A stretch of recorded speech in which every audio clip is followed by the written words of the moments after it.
at first I just started having like blurry vision and it felt like the world wasn't real. So it's kind of hard to explain, but it felt like I was in a bubble and I would like talk to people, but I don't know, something felt off. So I kept thinking like, is this real? I kept feeling like people were repeating themselves, like I was in some kind of weird limbo world.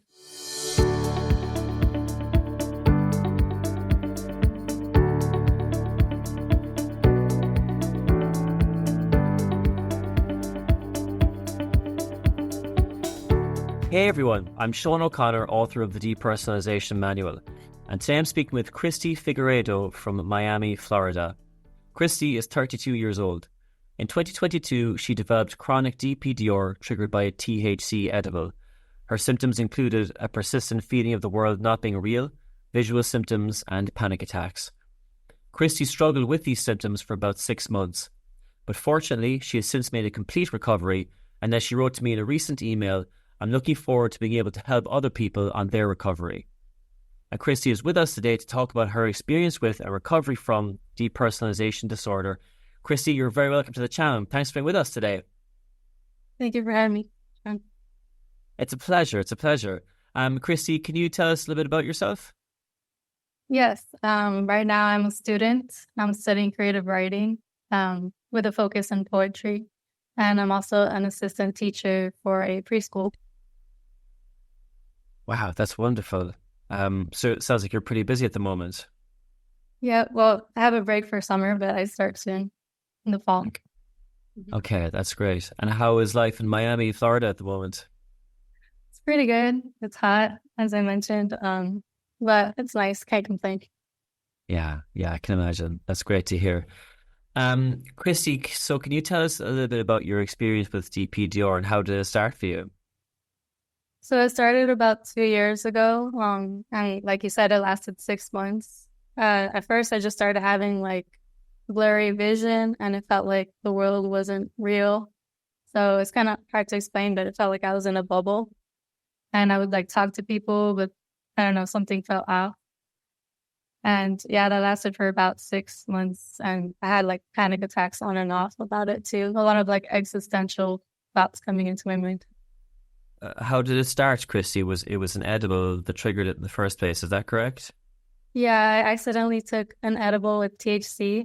I thought it just had CBD in it, but it had THC as well. So I had a really bad night. I went to the emergency and I was having actually a lot of the symptoms that I experienced during derealization. So I kept thinking like, is this real? I kept feeling like people were repeating themselves, like I was in some kind of weird limbo world. So I didn't connect it at first, but later on I realized it was probably because of that. So when you took the edible, you thought it was just CBD. So you were, so you thought you were just going to have a nice, relaxing Yeah. routine with it. Were you on your own or were you with friends when it happened, Christy? I was with an acquaintance, somebody that I met recently. So, yeah, he was there while I was having the attack. But yeah, I only took like one. The lady told me to take like three, but luckily I only took one. So I can't imagine if I took three, what would have happened. Oh my goodness! Oh my goodness! And had you had did you recognize when it was happening? Did you think, okay, I feel like I'm starting to feel higher than I should, or did you feel like I've taken weed instead of CBD, or did you realize that at some point? Yeah, I started realizing because I would, started having my heart racing and panicking, and then I started having those thoughts about like what's gonna happen? Am I gonna lose control? Am I gonna go crazy? Started feeling like I was going crazy. And so you decided to go to the hospital at some point, was it? Yes, I went to the ER and they just like hooked me up to a blood pressure machine, but they didn't really do that much. Just waited until I calmed down after that. And when you calmed down, did you kind of immediately understand what had happened? Because I mean, I know I've been in situations myself where, you're a bit kind of higher than you thought you were going to be. But it's usually about the kind of the amount that you've taken. But I can imagine it must have been quite a scary thing to think you had taken something else and then start coming up really hard on it. Yeah, that was actually the third time that I went through that. So I was kind of like beating myself up, like, how can I let this happen again? Because I had similar experiences the other time. So I said, okay, I'm never going to touch this again. But then it happened accidentally. Um, but yeah, I realized pretty quick what was happening and just try to calm myself down any way I could. So you had experiences in the past where like the dosage was higher than you thought, or it was stronger than you thought. Is that right? Yeah, it's just the effect that it has on me. It's not it. Yeah, yeah. Okay, so you came down, you came out of the hospital. How were you after that, Christy? Were you shaken, or were you relieved, or were you kind of eager to get home? Or how did you feel straight afterwards? Yeah, I was just resting a lot, and I was still feeling kind of like some of the symptoms of like what just happened. Did that really happen? Was that real? And then, but I started, going back to normal soon after. And then it was like a few months later or weeks that I started having those symptoms of DR. And also that this is something that people report very often. And something happened to me as well after I had a very bad experience with weed in 2005 in Amsterdam. And then when I came down, I was very relieved. But then a few weeks later, I had a huge panic attack.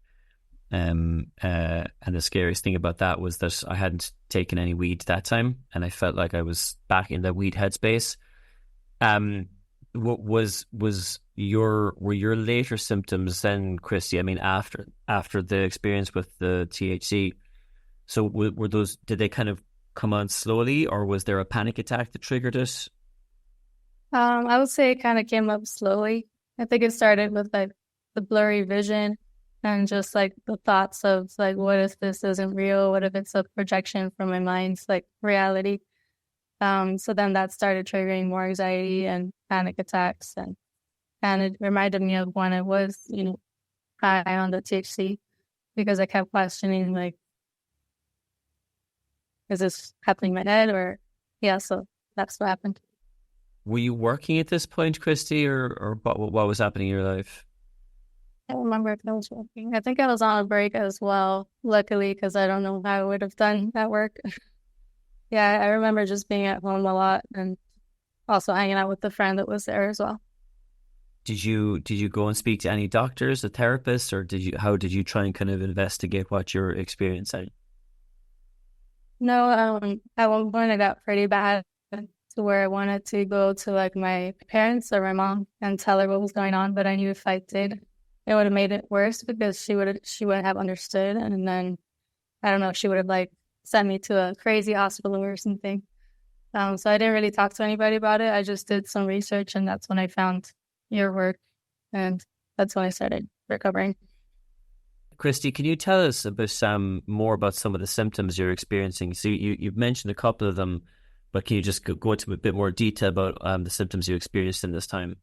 Yeah, so I mentioned the blurry vision, um, the panic attacks, the feeling of things not being real, also the feeling of like being in a bubble, like the world was smaller than it was. It was kind of hard to explain.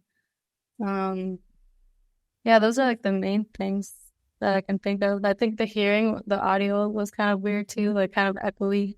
Yeah, those types of symptoms are very common with DPDR. Christy, at what point did you find out it was called depersonalization or derealization? Did you find that on Google, or was it through a doctor, or how did you find that? Yeah, I started Googling and I found out what derealization was, which is like, I don't know if it's less common than depersonalization, but when I finally found what it was, I was like so relieved that somebody else was going through the same thing, other people, and that it was actually like a thing, not just something in my head. Yeah, yeah, absolutely. And also like derealization and depersonalization they're kind of two sides of the same coin. I mean, people can often experience more derealization than depersonalization, or vice versa, or it's usually somewhere in between. But fortunately, the way of addressing them is the same regardless. Christy, what was your lowest point in the whole experience? Is there a particular time that sticks with you?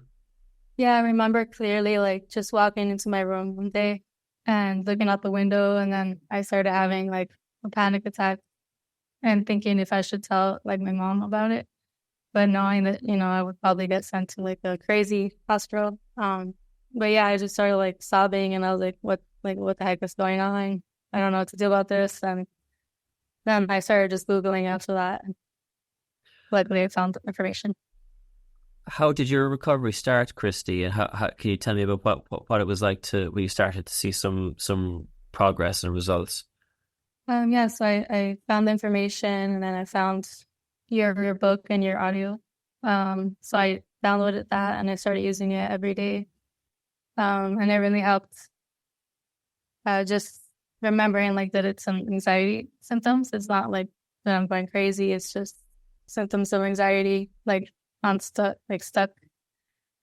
So yeah, that's what I started doing every day, just committing myself to doing that and not trying to like think about the existential thoughts, because I would like try to figure out like, okay, is the world real, and try to like test to see if it was real. But I stopped doing that and just focused on living my day to day. Yeah, yeah. I certainly had those two existential thoughts. They're very, very common, and it's a mistake that we can make with the best of intentions, but we try to kind of negotiate with those thoughts, or we try and really make sense of them, and we kind of get into arguments with the DPDR and say, well, no, I'm not living in a dream, so I'm going to present some evidence to show that, which feels like it's productive, but you're actually just kind of getting into this kind of pointless argument with anxiety. And this is why people end up, researching the condition on forums for, a long, long time, which again just kind of keeps us in the pattern of thinking about it inadvertently. So Um, kind of like OCD in a way as well, like trying to be sure about, is it real or is it not? yeah, absolutely, absolutely, and it has, and certainly as well, it has in common with OCD. There's the idea of checking. You're constantly checking: is the feeling still there? How bad is it? How bad is it compared to yesterday? Is this thought still there? Is that thought still around? And it kind of just takes over your thoughts of your life, and then it becomes really hard to focus on just like watching a movie or doing your job when all of your thoughts are consumed with checking to see is this symptom or that thought, or or how are we doing with that, monitoring it constantly. And so, Christy, when you did actually recover, would the recovery kind of happen slowly over time? Was it a case of the thoughts just kind of fading into the background, or was it faster than that, or how did that feel for you? Yeah, I felt more like a fading away. Like every day, it would get slightly better, I would say. I mean, there was moments where it was worse than other times. But yeah, just over time, I started like I would realize, oh, I haven't had this in a while. But I try not to think about it too much because, like you said, it can make it worse if you just focus on, oh, do I still have the symptoms or not? But yeah, it was like slow fade for the next 6 months. Yeah, it's a very common experience just to, when you do the correct things, to focus away from it, and you stop kind of getting into these kind of like fights and kind of tangles with it. You kind of let it be, and it fades away and stops in the background. How was the DP manual helpful in your recovery, Christy? It was very helpful. I downloaded the audio and I would listen to it every day, as I mentioned. It was just nice to have like, a voice there kind of guiding you along the recovery, and also like really great tips on that you had in the book about like not to focus on it and just focus on other things in your day to day. But yeah, it was really helpful. So, Christy, a question that people often ask me, is that when you recover, can you really get back to normal? I think so. I would say I'm pretty much normal. I mean, there's still times that like I'll have an existential thought, or I hear something in the news about like, oh, is the world really real? Is it like a simulation? And then that would trigger it, kind of. But I don't get down the same like rabbit hole of questioning, anxiety, and panic. So I say it's pretty normal so far. Yeah, that's absolutely right. Like having moments of like thinking about an existential thought is perfectly normal, or even having a brief moment of DPDR is like perfectly normal. Most people experience it very briefly, but the difference is that after recovery, we don't like focus on these thoughts and turn into the feedback loop of consistently checking on them, and we can just allow them to fade away and stop. um, so, Christy, there's going to be people watching this video who may be going through a very similar situation to what you went through 2 years ago. What advice would you have for people with DPDR watching this video? Yeah, so just focus one day at a time. Know that it'll go away, that it's just symptoms of anxiety. You're not going crazy. There's a lot of people that this happens to. I'd actually watch recovery videos because that can help as well. And yeah, just little by little try to focus on your goals in your life and just realize it's just your fight or flight system just kicking in. Thank you so much, Christy. It's been really, really lovely speaking with you. Thank you for taking the time to join us on the channel today. I am delighted that you have recovered and that the DP manual was helpful on your journey. So yeah, listen, keep up the good work. Best of luck with the creative writing and the poetry. And it was lovely to meet you. Thank you too. And thank you for your work. Yeah. Take care, Christy. Bye-bye. Okay, bye.